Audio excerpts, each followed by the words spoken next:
Yo soy Valentín.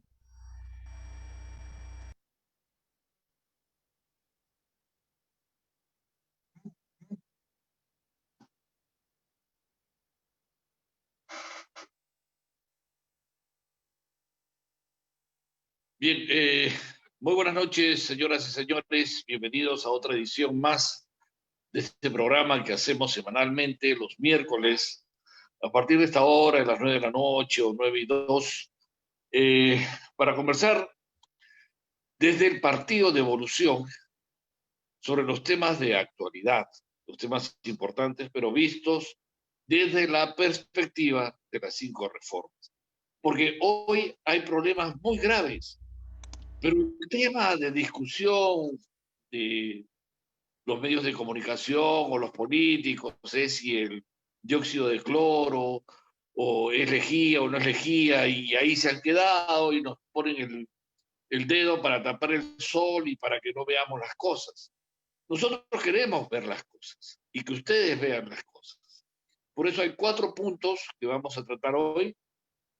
Juan Alberto Ugaz Salas, que les habla, y José Luis Tapia, les damos la bienvenida y les anunciamos que estará con nosotros más adelante Valentín Escobar, conversando sobre uno de los puntos que vamos a tratar esta noche aquí en el programa.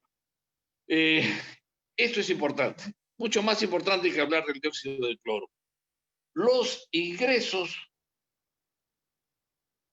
de la población, ¿deberíamos hacerlos que sean altos en lugar de entregar bonos que no sabemos si llegan o no llegan? En fin, ese tema a cargo de José Luis Tapia, le damos la bienvenida. Titula Altos ingresos en lugar de bonos. Es toda una explicación macroeconómica sobre este tema. José Luis, ¿cómo estás? Buenas noches. ¿Cómo estás, Juan? ¿Qué tal, amigos de Evolucionarios? Estamos aquí en nuestro programa de todos los miércoles y bueno, el tema como ha salido aquí, altos ingresos en lugar de bonos, es referido a la noticia del día de hoy en el cual el Ejecutivo irá por entrega de bonos para afiliados de la ONP. Lo que significa, en otras palabras, que la idea de entregarles a los afiliados su dinero, ojo con eso, no va a ser posible, porque la ministra creo que ya es la segunda vez que ha señalado que ese dinero que ellos han aportado en realidad no existe. Es decir, la idea de que existe un fondo que lo administra la Oficina de Normalización Previsional para luego repartir a todos los pensionistas cumplidos los 65 años, está dirigido prácticamente solamente para aquellos que están entrando a la fase de jubilación. O sea, no existe en realidad un fondo en estos momentos que se está acumulando y que desde ahí empiezan a entregar a los que se van jubilando. Ese fondo en realidad no existe porque es bien sencillo la mecánica de la ONP. Todos los que aportan desde su planilla, cuando le descuentan por la ONP, va para pagar a los pensionistas. Y como no alcanza el dinero, o sea, no existe una sobra de dinero, sino un faltante de dinero, entra ahí el gobierno a través del Tesoro Público. El Tesoro Público tiene un fondo que le dice fondo de estabilización o fondo de contingencias, donde pone la diferencia todos los meses porque la plata que aporta no alcanza para pagar a los pensionistas en este momento. Y tiene razón la ministra de decir que no hay plata, pues. Entonces, lo que demuestra es que el sistema estatal es un sistema fallido, es un sistema malo, es un sistema que no funciona a las alturas de las exigencias de los que han aportado y siguen aportando en estos momentos. Porque lo más lógico es, yo estoy aportando, es para que en algún momento, si ese fondo no funciona, entonces me tienen que devolver lo que he aportado. Pero el sistema es fallido en el sentido de que lo ha aportado, no le pueden devolver lo que lo ha aportado. Entonces viene a ser como un sistema llamado Ponzi, o sea, es un sistema que no tiene algún tipo de fondo, sino que es como un embudo. Entra el dinero por boca ancha y sale poquito por la boca más delgadita de ese embudo, y que sirve para pagar a algunos pensionistas. Entonces, el propósito del gobierno, al verse arrinconado, porque no puede ahorita entregar lo que no existe, es crear una fórmula, por lo menos en estos momentos, de entregar unos bonos a los afiliados a la ONP.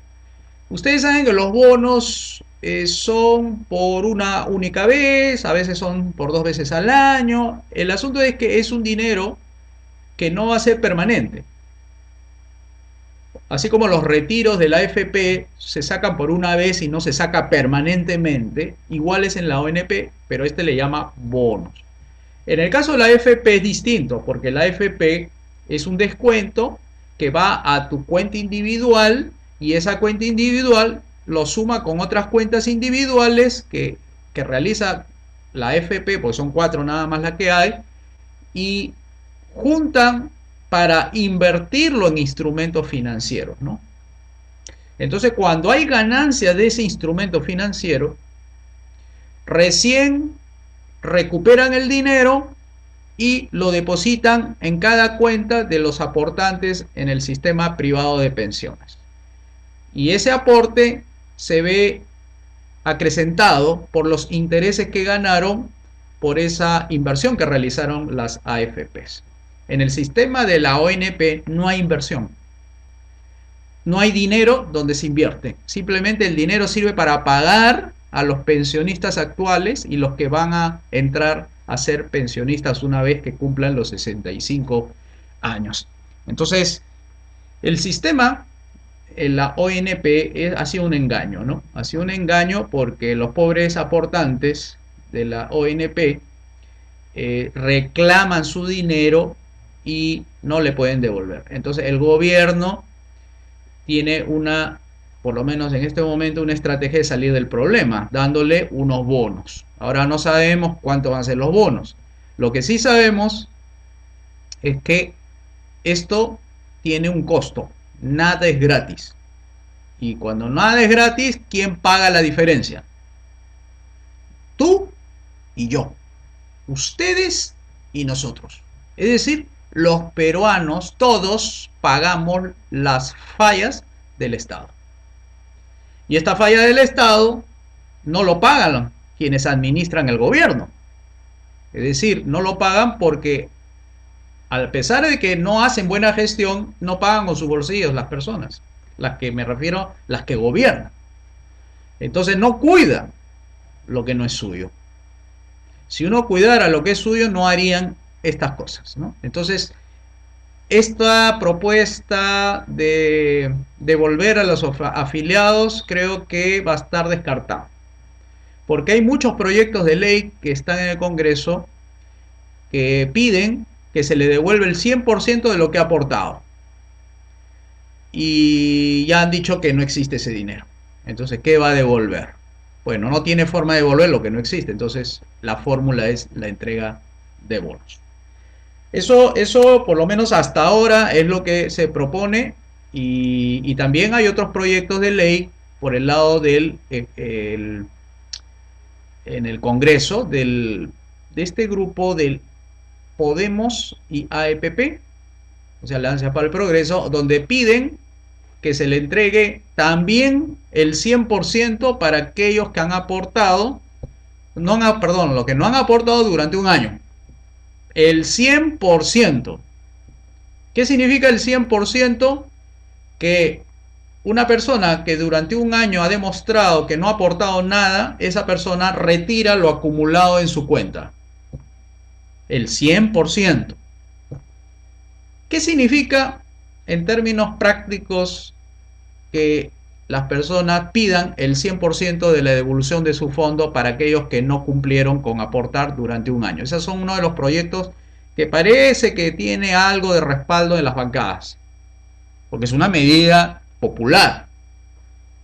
Bueno, en términos prácticos significa el fondo, que es más o menos 154.000 millones de soles, se piensa que de los 7 millones de aportantes, 3 millones y medio retirarían de esa cantidad del 100%. ¿Ya? 3 millones y medio de los 7 millones que existen. Si retiran, el fondo total, que es 150.000 millones de soles, disminuiría en 75.000, bueno, 120.000 millones, más o menos. De 150.000, creo que retirarían 50.000 y creo que quedaría 70.000. Entonces, ¿cómo perjudica esta medida? Perjudica a los que se quedan en el sistema. Significa que si antes recibía un interés de 100 soles cada mes, ahora que se vayan estos 3 millones y medio y retiren su 100%, los que se quedan ya no van a recibir esos 100 soles de interés mensual, van a recibir menos. La razón es simple: a menor dinero invertido, menores intereses recibidos, porque el fondo ya no va a ser 150.000, sino va a ser 70.000. Y a la hora de repartir las AFP a cada cuenta individual, ya no va a repartir 100 a cada uno, sino va a repartir 70, 60, según los aportes. Entonces, esta propuesta que tienen estas dos bancadas se parece en algo a lo que pretenden hacer, porque demuestra, se parece, me refiero a que demuestran ambos proyectos, a lo de la devolución del ONP y a la devolución del 100% de la AFP para los que no han aportado durante un año, es que evidencia que en ambos sistemas hay fallas. Hay fallas en ambos sistemas, porque es el sistema del Estado y el otro es el sistema privado. El conjunto de los dos sistemas se llama sistema previsional. El diseño por ley de esta propuesta de crear ley para las AFP y crear ley por la ONP no ha tenido el éxito esperado. Entonces, nuestra propuesta, Juan, amigos, es la eliminación de esas dos leyes malas, la que creó la ONP y la que creó la AFP. Es decir, liberalizar el mercado privado de las pensiones, cerrar la ONP, quitar la ley que crea la AFP y que las AFPs vean cómo van a devolverle el dinero a la gente, si es que lo quiere retirar, porque la gente puede decidir que dejarlo, pero ya no se le va a obligar a las personas a seguir aportando la AFP ni a la ONP. Es decir, cada uno va por su propio riesgo a invertir en lo que cree es lo más necesario para su vejez, para su juventud, para lo que fuere. Pero nuestra propuesta como partido de evolución es un mercado libre donde haya mucha oferta de formas de ahorrar para la vejez y no habrá descuentos para todos los que están en planilla. Así es, Juan, así que esa es la propuesta que tenemos. Por eso es que nosotros hablamos, amigos, de hacer política seria, de decir las cosas con claridad, de estudiar, de analizar, de prepararnos para hacer política, de no ser improvisados ni populistas, ni de estar sacando leyes de esta naturaleza, que más crean confusión y además alimentan o acentúan las crisis, las cuales nosotros tenemos que evitarla. Esto profundiza una nueva crisis dentro de la que ya tenemos. Y fíjense, nosotros nos basamos o acentúan la...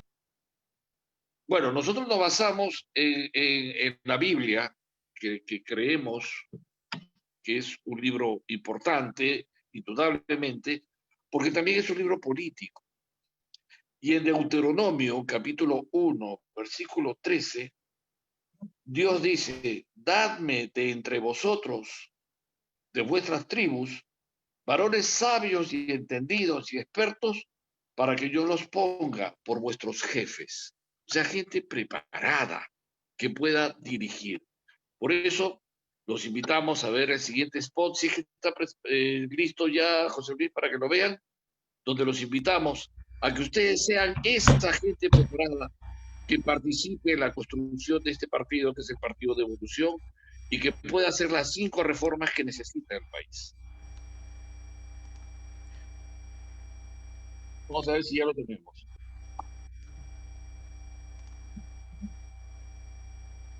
¿Está José Luis? Un momentito. Ya.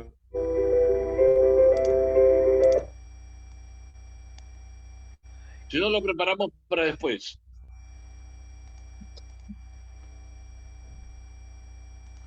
Ok. Ahí va. Ok, dale.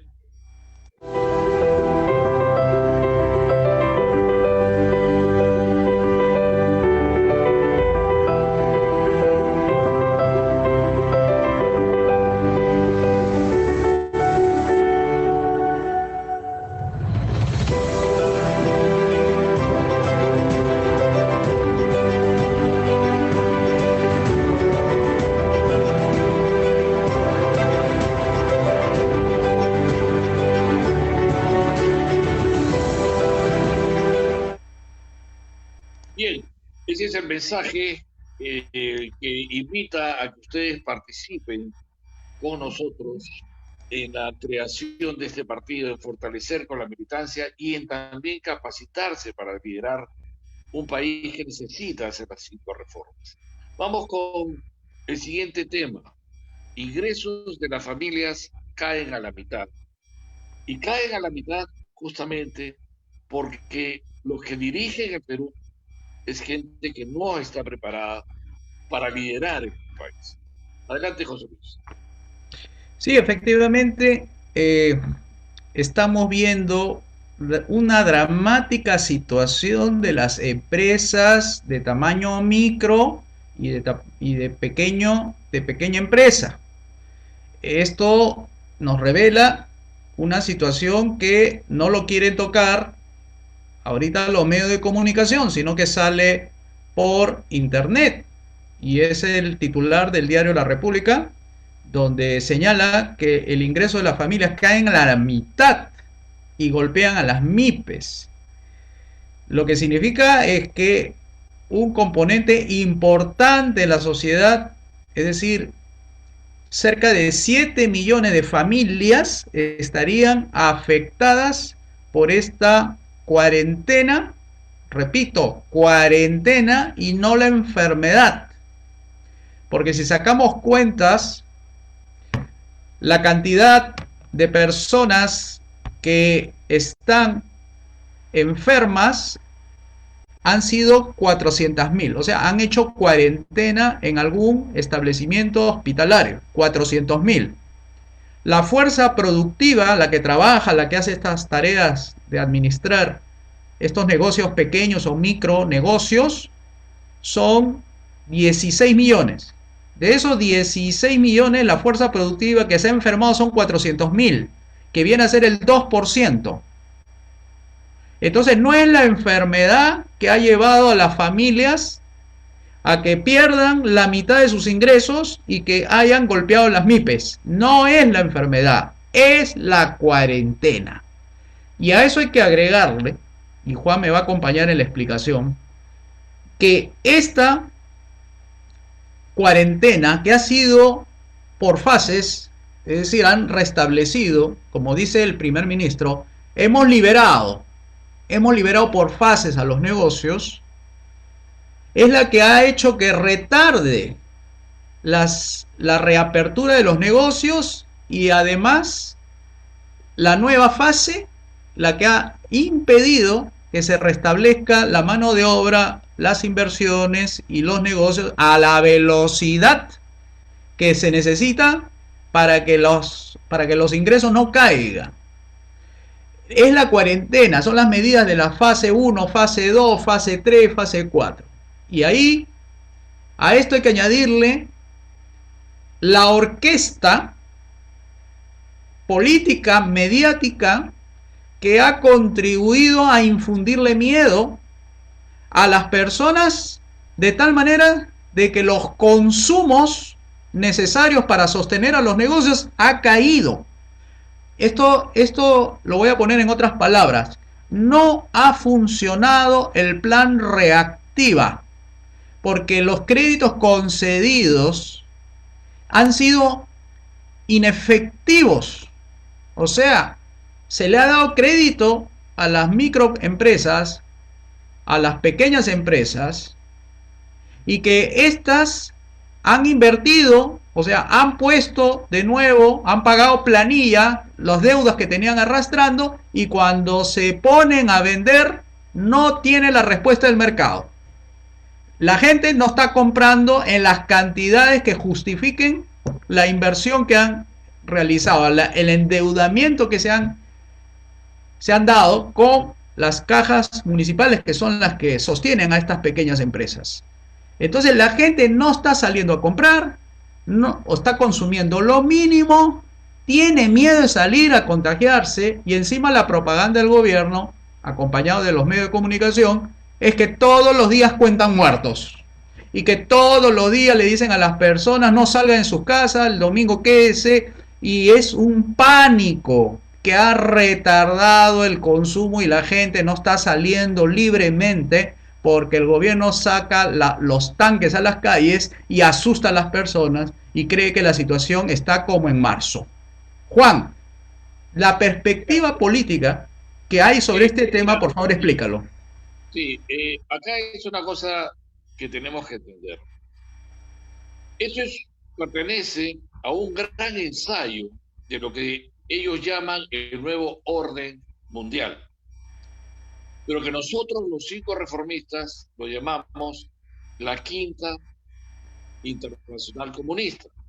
Ellos han copado todos los organismos internacionales, que por eso nosotros dentro de nuestro proyecto decimos marcar distancias discretas con estos organismos internacionales, que nos impusieron, por ejemplo, indemnizar a los asesinos terroristas. Y los hemos tenido que indemnizar, hemos agachado la cabeza de esas cosas. Nos quieren imponer ideología de género, y ahora nos imponen el miedo, el temor y todo esto que está ocurriendo aquí con un virus que hasta ahora, yo digo así, y siempre le he preguntado a José Luis, ¿por qué nunca han hablado los epidemiólogos, nunca han hablado los microbiólogos, nunca han dicho algo sobre este tema, que no sabemos quién mide, quiénes son los expertos para decirnos cuarentena el domingo, pero no de lunes a sábado, y después cuarentena lunes, martes, miércoles? ¿Cómo irá a ser? Pero la cosa es que detrás de todo eso, que es solo un pretexto, hay una gran causa: tirarse abajo al modelo económico. Ese es el gran problema.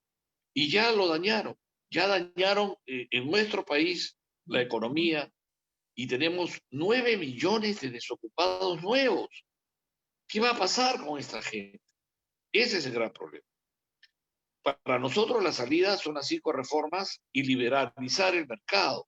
Para nosotros la salida va por ese camino. Tenemos un plan, tenemos un proyecto, y ese proyecto lo hemos analizado también frente al problema de la pandemia. Y políticamente hemos llegado a esa conclusión. Sí, privatizar las empresas del Estado y pagarle al pueblo su dinero de esas empresas del Estado, volverlo accionista de la compra y venta de esas empresas del Estado, no como se hizo antes. No, eso es lo que hay que pagarle al pueblo. El dinero de la venta de las empresas del Estado, que son 87 que están ahí metidas, entre ellas Petroperú y Sedapal, y otras de aguas que también hay, y muchas otras más empresas. Reducir el Estado a sus 3 únicas funciones y poder hacer un Estado que cueste menos impuestos para generar la reactivación en función de la inversión. Pero ¿qué ha hecho este gobierno? ¿Qué han hecho los socialistas? Crear este caos, y encima nos han endeudado más a los peruanos. Han generado una deuda enorme que al final nosotros la vamos a tener que pagar, porque eso no lo pagan los gobernantes, no lo pagan los socialistas, y nunca sabemos a dónde se va ese dinero.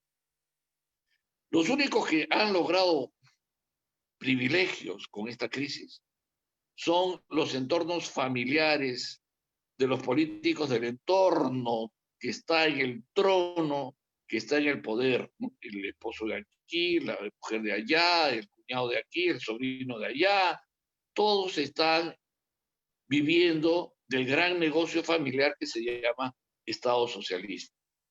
Por eso, haciendo las 5 reformas, desinfectamos el Estado de esta gente. Por ahí tenemos que empezar. El problema es el Estado socialista, que ha permitido que ellos se suban al poder sin que usted los elija. ¿Alguna vez ganaron una elección? ¿Y por qué gobiernan? Esa es la gran pregunta.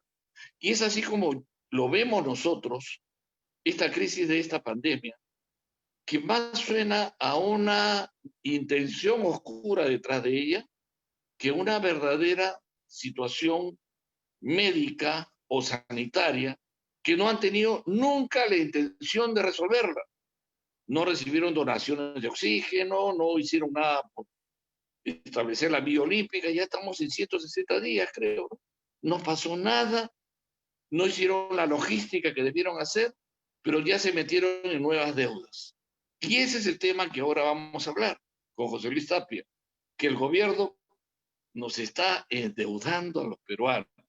Eso trae consecuencias muy duras en un momento donde hay 9 millones de nuevos desempleados.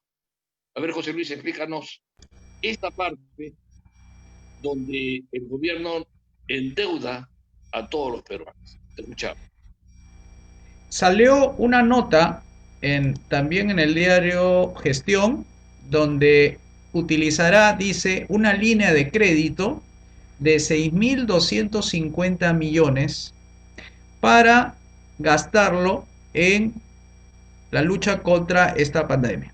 Ahora bien, parece que el dinero fuera gratis, ¿no? Como que dice, el Banco Mundial está dando, o sea que ese dinero se la está prácticamente como regalando. Pero en economía, estas cifras, 6.250 millones, no son gratuitas. 6.250 millones de soles significa impuestos, porque lo que paga el gobierno, porque este dinero hay que devolverlo, y hay que devolverlo a una entidad importante que es el Banco Mundial, se paga con impuestos. O sea, el gobierno lo que hace es pedirle al sector privado bajo la ley de impuesto a la renta, la ley que crea el IGB y las 33 clases de impuestos que hay, son 33 impuestos, tipos de impuestos que hay. De ahí extrae de donde le toque a cada persona, porque hay algunos que venden, hay algunos que tienen acciones, hay unos que tienen propiedades, unos que tienen autos, unos que cotizan en planilla, y hay 5 formas, ¿no?, de pagar impuesto a la renta: la de primera, segunda, tercera, cuarta y quinta categoría. Entonces, le está diciendo a ti y a mí, vas a pagar de lo que yo colecte de impuestos una parte de la deuda que yo he contraído para luchar con esta pandemia. Así que tú, si estás en planilla, te voy a descontar el impuesto que tú pagas a la renta, dependiendo del tramo donde te encuentres, y te saco de ahí 15%. A otros le cobrará 11%, a otros 8%, a otros 29.5%. El que tiene empresa también, de lo que tú aportas aquí, el 29.5%, esto va a servir para pagar la deuda que he contraído con el Banco Mundial. Es decir, la sumatoria, pobres y ricos van a pagar, vamos a pagar la deuda. El pobre no se escapa. De repente no está en planilla, de repente es un ambulante, de repente es un comerciante informal, pero en las cosas que compra, ahí sí no se escapa. Porque toda compra, así sea en la Cachina, así sea en Malvinas, es producto que ha sido hecho con capital, con mano de obra, con insumos o con administradores. Todo eso tiene el impuesto general a las ventas. Así que el que te vende en la Cachina te está vendiendo con el impuesto incluido, aunque no te dé boleta, aunque él no esté registrado en la SUNAT, pero él compró un producto que ya tenía impuestos, así que te lo estás trasladando a ti. Entonces tú eres una persona que estás pagando por un tarro de leche 3 soles. Y si no tuviéramos un gobierno socialista, si no tuviéramos un gobierno devolucionario, estarías pagando solamente un sol 50. Entonces el sol 50 restante, que son puro impuestos que hace que cueste el tarro de leche 3 soles, ese diferencial se va también para pagar la deuda. Entonces, estamos hablando de una cosa seria. Ahorita estamos asumiendo una deuda que no lo va a pagar el gobierno, no lo va a pagar los funcionarios del Ministerio de Economía y Finanzas. Ellos no lo van a pagar porque ellos no van a asumir el total, ¿no es cierto? ¿A quién se lo va a trasladar? Al público, a los peruanos. Entonces se está agregando esta deuda a una deuda que está creciendo y creciendo. Antes era 35.000 millones de dólares, con estos 3.000 millones de dólares más, va a ser 38.000 millones de dólares de deuda externa. O sea, estos 6.250 es una parte de la deuda total que tiene el gobierno frente a organismos financieros internacionales, proveedores internacionales, que va a hacer que si tú divides esos 35.000 o 37.000 millones de dólares entre 32.000, perdón, entre 32 millones de peruanos, más o menos tenemos una deuda, sin que nosotros hayamos consentido la deuda, de $1.000, más o menos, $1.000, 1.000 y tantos dólares de deuda. O sea, nosotros debemos en deuda al gobierno $1.200, sin que nosotros hayamos tomado la deuda personalmente, pero ya son $1.200 por cada peruano, desde el niño que empieza a tener 1 año de edad, 2 años de edad, 3, ya está con su deuda bajo el brazo.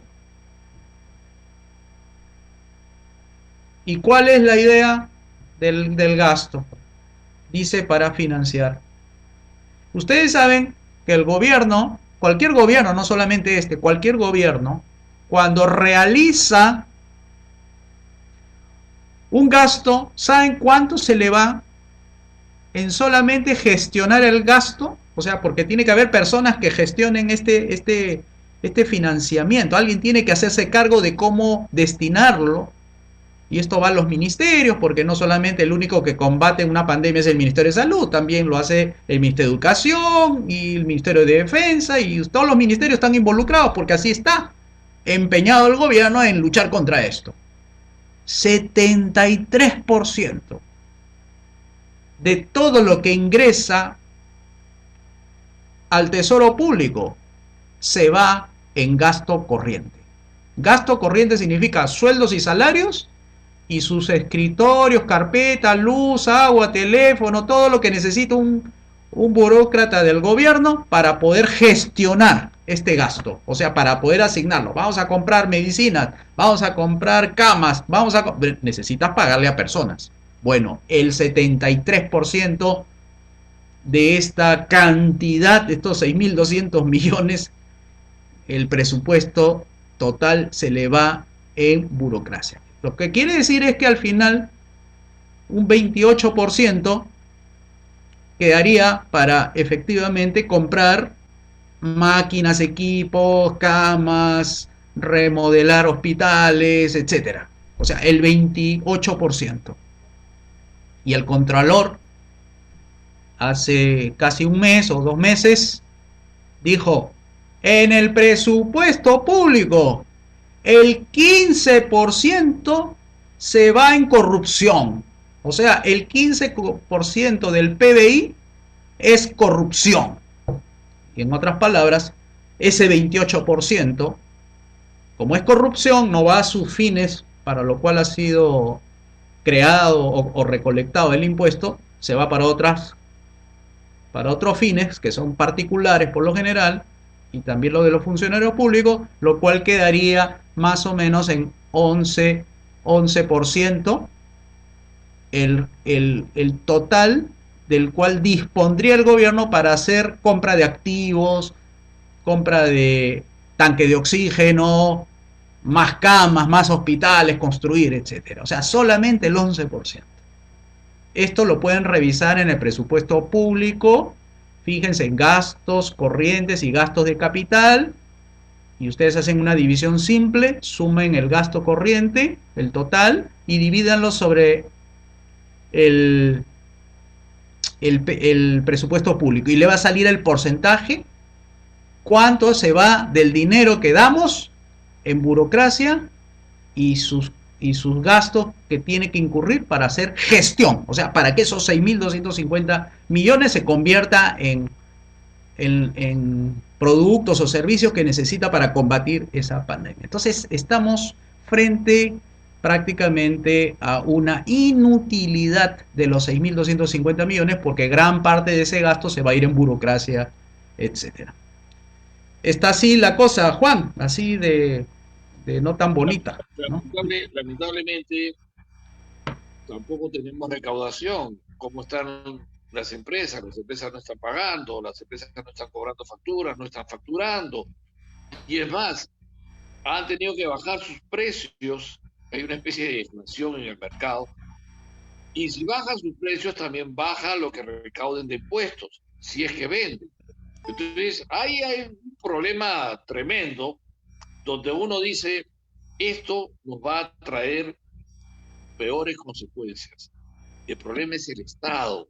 El Estado es demasiado grande, demasiado intervencionista, demasiado corrupto, demasiada gente, demasiado peso, demasiado inútil. Es un dinosaurio que no nos deja actuar, que no nos deja crecer, que nos obstaculiza, que está lleno de leyes malas, de mecanismos burocráticos malos, que no nos da libertad de mercado.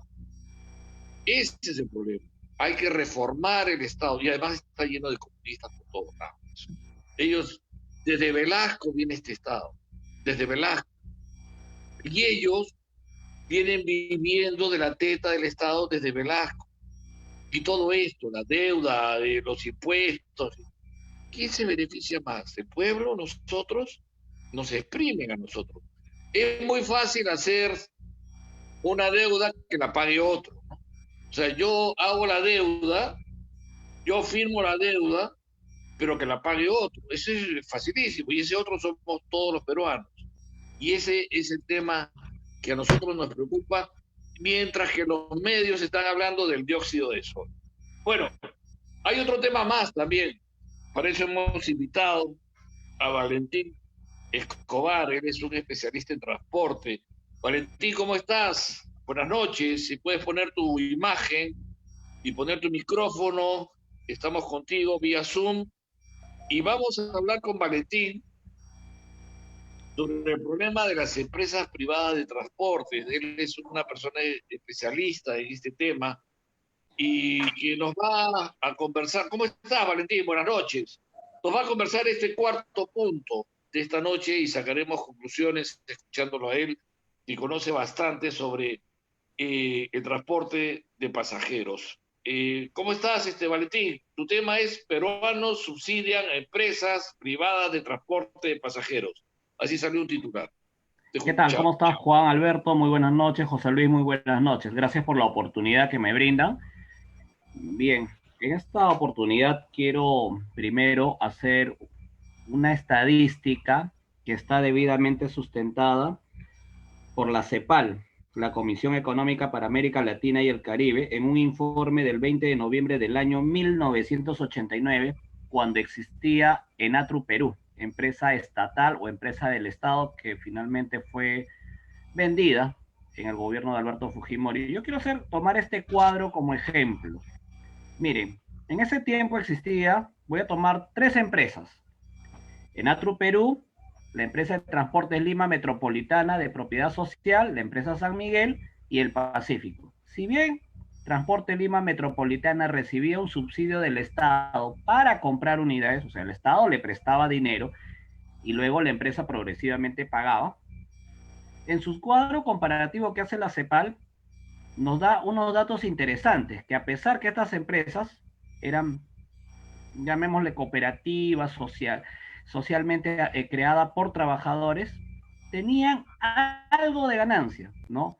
Pero si lo comparamos con Enatru Perú, miren, trabajadores por bus operativo, 4.97. Lo comparamos con Enatru Perú, 7.05. Miren la diferencia. O sea, en déficit, o sea, un negativo.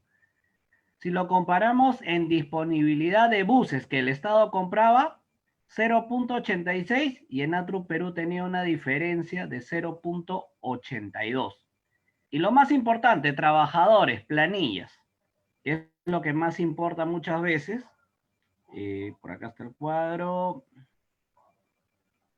Bueno, se me ha ido el cuadro por acá. Bueno, es lo que antes sucedía en el tema de transportes. O sea, ¿por qué tomo el ejemplo de Enatru Perú? Enatru Perú era una empresa subsidiada por el Estado. La ruta se lo daba el Estado a través de las municipalidades distritales. El Estado pagaba la planilla de los conductores. El Estado compraba los buses. El Estado tenía que dar mantenimiento a los buses y a la final, cuando llegó Alberto Fujimori, allá por los años 90, decidió vender la empresa porque no era rentable económicamente para el Estado, y más aún cuando teníamos una economía deteriorada. Ahora, en la actualidad, este mismo modelo que algunos lo comparan con socialismo, yo también comparto en parte eso, se llama corredor o metropolitano. ¿Pero por qué? Si revisamos los últimos decretos supremos que ha emitido el Estado en esta etapa de pandemia, y ustedes recordarán a través de los medios de comunicación que el alcalde Muñoz, a través de la Municipalidad de Lima, pedía subsidio para el metropolitano, porque hay una empresa de la municipalidad que es Protransportes, que ya ha pasado a la ATU, que tenía que pagarle al metropolitano la diferencia de los pasajes que ellos no cubrían. Y en el caso de los corredores, el señor Ángel Mendoza, presidente del ACTU, en estos últimos días ha pedido 75 millones porque dice que están en quiebra. Entonces uno se pregunta, pero si tú eres una empresa privada, ¿cómo puedes estar en quiebra si tienes el beneficio de la vía? O sea, le han dado concesión una vía y sobre esa vía tienes ciertos beneficios porque no tienes fiscalización, no tienes las multas millonarias que ponen los inspectores o los fiscalizadores a estas unidades de esta ruta de los corredores, y estás pidiendo subsidio, y nos preguntamos, y al transportista tradicional, al empresario, que es el pujante, en muchos casos solamente se le ha asignado 13 millones de soles mediante un decreto de urgencia. Una pregunta, Valentín, disculpa la interrupción. Es, el subsidio tiene la finalidad de abaratar el costo o el precio de un pasaje, por eso se da subsidio. Según tus estimaciones, ¿cuánto deberían ellos cobrar?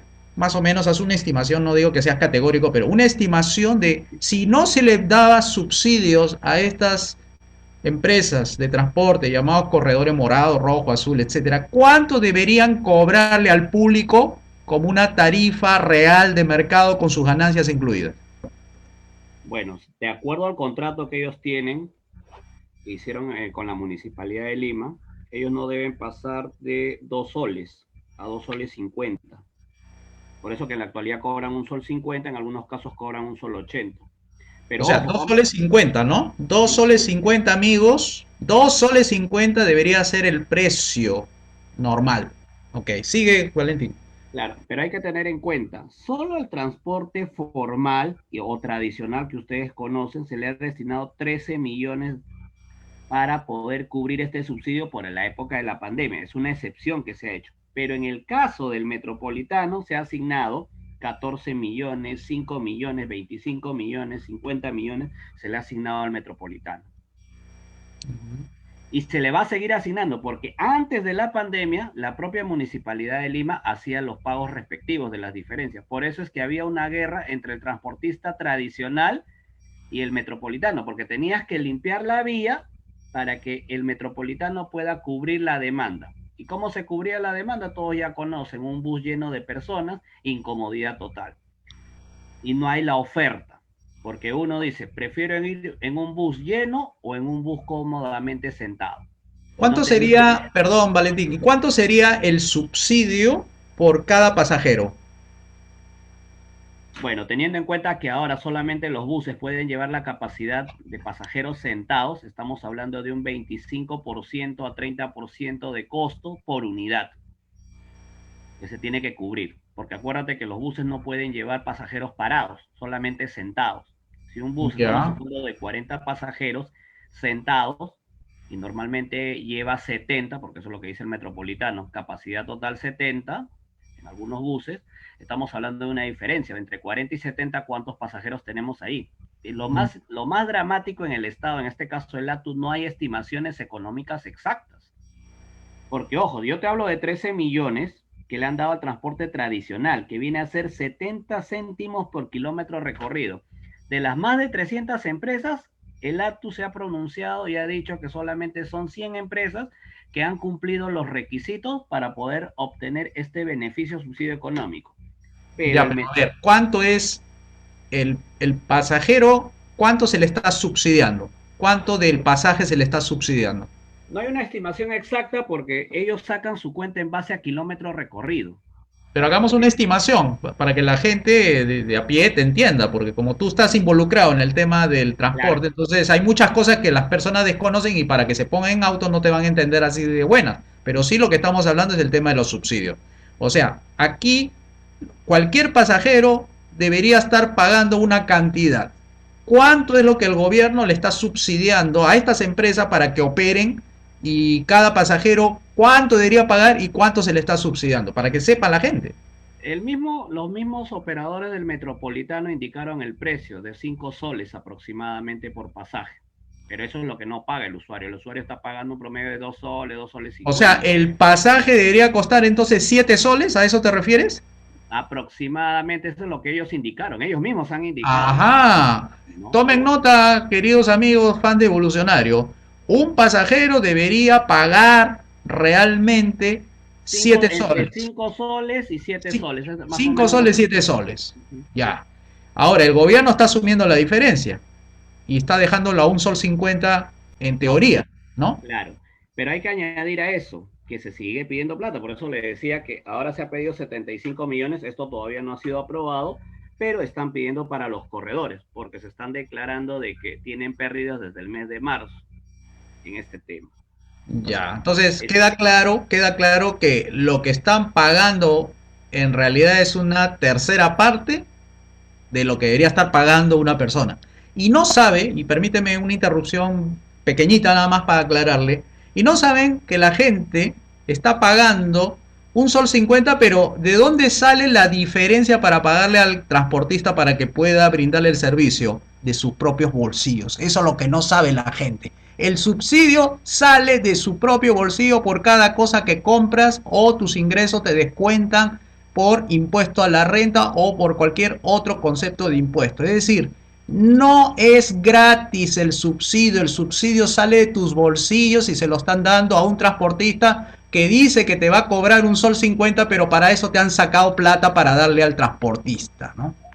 Por eso, José Luis, por eso, Valentín, las cosas han subido. Y van a seguir subiendo con la deuda, y van a seguir subiendo con los gastos que se han ido por aquí, por acá y por allá. En fin, ¿no? O sea, mi pregunta más bien, Valentín, es, ¿hay alguna fórmula que no sea el subsidio para que esto cueste menos o es imposible que cueste menos el transporte? A ver, si lo comparamos con el transporte tradicional que no está recibiendo el subsidio, acuérdense que son más de 300 empresas y el ATU ha informado oficialmente que aproximadamente son 100 empresas que han cumplido los requisitos para obtener el subsidio. La pregunta es cómo ellos están subsistiendo, porque estamos en crisis económica. Uh -huh. Pero conversando con algunos empresarios o representantes o conductores propietarios de estas empresas de transporte urbano, hablo de buses, no hablo de combi, de cúster, hablo de buses grandes, están subsistiendo, pero no han fracasado. Entonces la pregunta es, ¿puede seguir subsistiendo? Claro, pero ¿qué necesitan ellos? Facilidades, orden, porque ellos no tienen orden, porque el orden lo hace desorden la autoridad.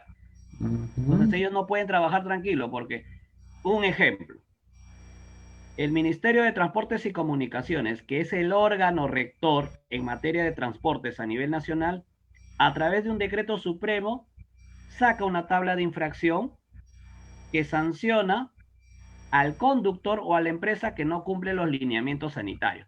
Perfecto. Pero ¿qué sucede en las calles? Viene un fiscalizador para un bus tradicional comúnmente que uno toma en la vía pública, y porque el pasajero o el usuario se quitó la mascarilla facial, el inspector dice, ok, sanciono al conductor le retengo la licencia de conducir, le pongo una multa y encima está suspendido esos días, que son 3 días, que se va a quedar sin licencia de conducir. La pregunta es, ¿lo lógico no sería que sanciones al usuario que se quitó la mascarilla facial? ¿Por qué tendrías que sancionar al conductor o a la empresa?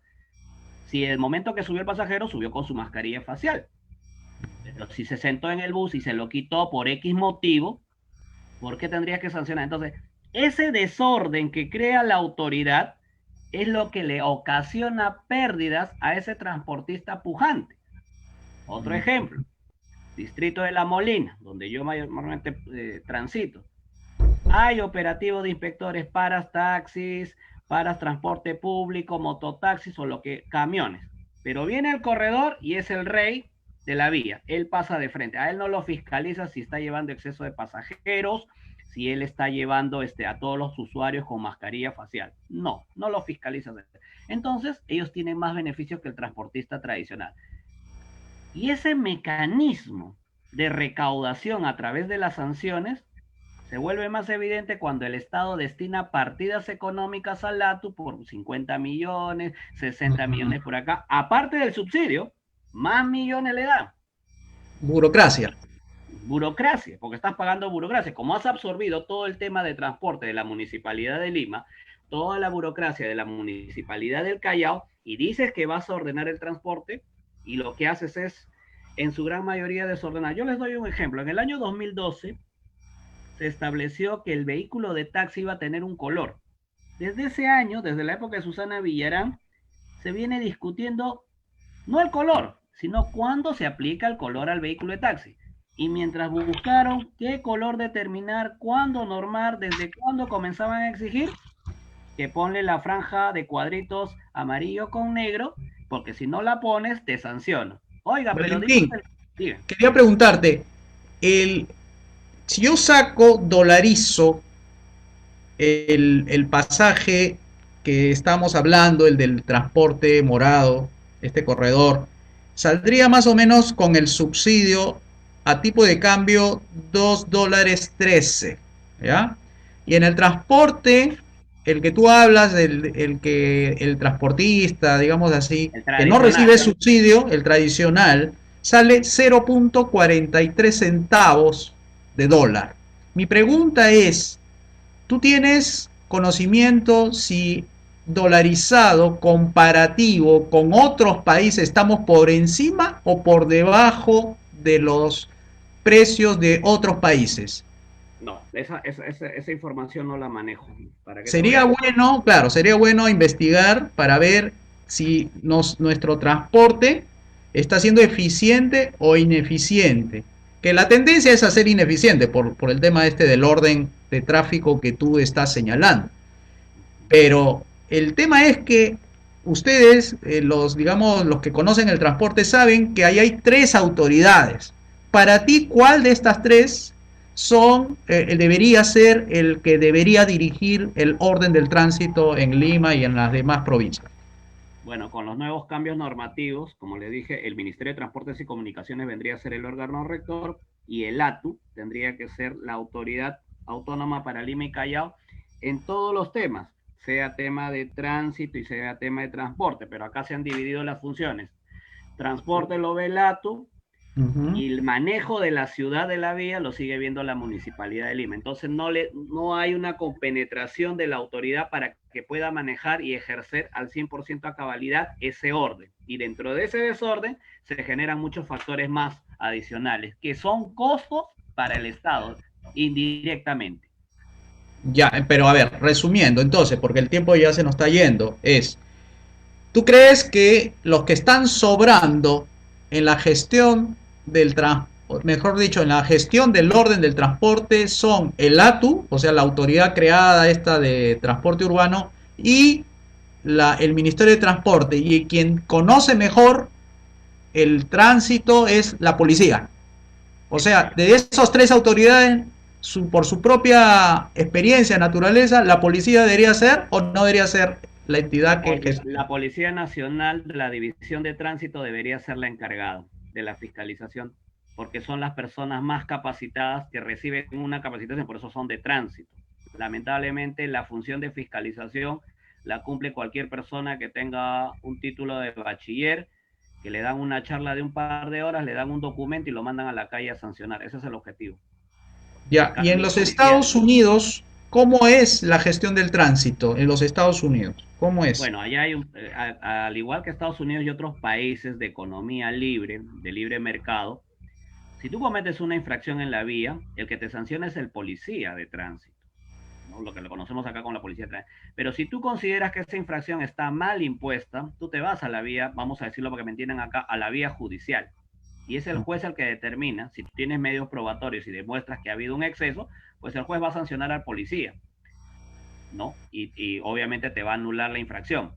Pero acá no, acá en el Perú tenemos que ir durante 1 año y medio a una vía administrativa. Y como el juez y parte viene a ser la misma autoridad que te sanciona, perdemos 1 año y medio en un proceso administrativo que no lo ganamos y luego pasamos a la vía contencioso administrativo, para que me entiendan, la judicial, donde tenemos que llevar nuestro problema para que un juez lo resuelva. Hasta ahí contamos el tiempo, ya estamos caminando, bordeando los 2 años. Y además hay algo, mira, Valentín, que me pasa a mí, nos ha pasado a mis vecinos. Yo vivo en una avenida muy transitada, donde pasa uno de estos corredores. Y ahí está mi edificio. Entonces yo he tenido un montón de papeletas porque hay una cámara que me toma la foto cada vez que yo he querido entrar a mi garaje. Y entonces no hay un policía que te ponga la multa, te la pone la cámara. Y después nos hemos tenido que sentir obligados nosotros a entrar por otra calle contra el tráfico para entrar al garaje, ¿no? Que es, y evitar la multa, porque justo estás allí a pocos metros de doblar para tu garaje, ¿no? O sea, imagínate, hay cosas que no se han estudiado también, que están normadas y que están multadas, ¿no? O sea, es una cosa increíble. Yo he recibido multas y con fotos de mi auto, ¿eh? En la esquina de mi casa. Imagínate.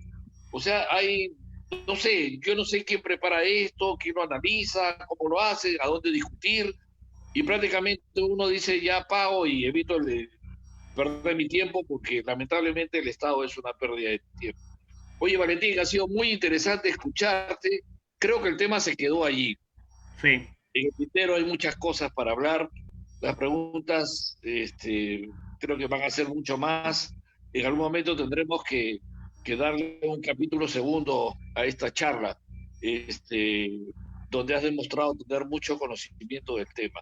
Y es un tema importante, probablemente. Gracias, Valentín, por habernos acompañado a nosotros esta noche. No, gracias a ustedes por la oportunidad.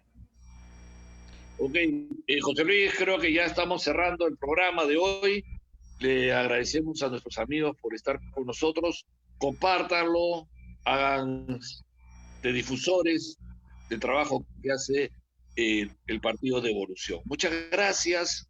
Las redes son nuestros medios y ustedes son nuestros difusores de todas las cosas que nosotros proponemos desde nuestra perspectiva política, que es las 5 reformistas.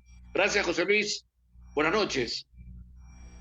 Ok, muy buenas noches y nos vemos despidiéndonos con nuestra promoción de nuestro partido para finalizar.